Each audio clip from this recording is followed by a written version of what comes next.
வைரவ வழிபாடு எங்களிடையே பெருகி இருந்தது.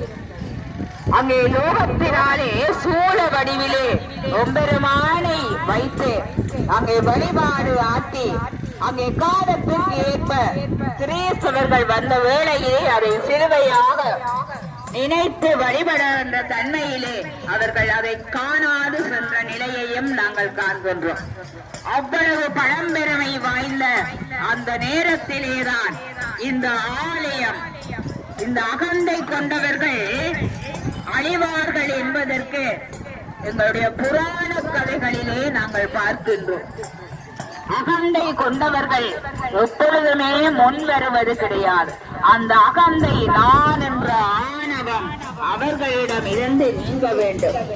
இதற்கு புராண கதைகளிலே அடிமுடி தேடிய கதை அங்கே காண்கின்றது. ஒரு தடவை பிரம்மா படைத்த தொழிலை புரிந்து கொண்டிருந்தார். இன்று பார்த்த தொழிலை புரிந்து கொண்டிருந்தார். எங்கே இந்த இடத்துல நீங்க பெரியாமரான் தான்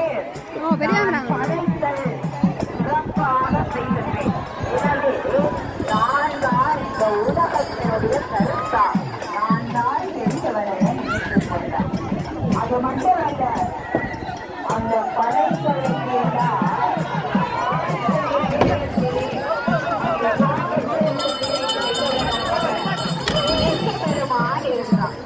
அவர் நினைத்தால்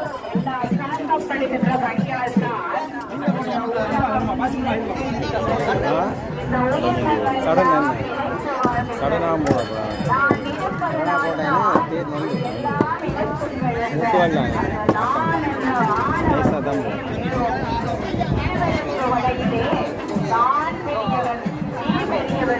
வாக்குவாதம் அந்த வாக்குவாதம் பெருகி பெருகி அதனை தடுப்பதற்கு எதிராக நிலையில் ருக்கரமான் எல்லாவற்றிற்கும் மேலான பரப்பொருள் அதை உணர்ந்து கொண்டார்.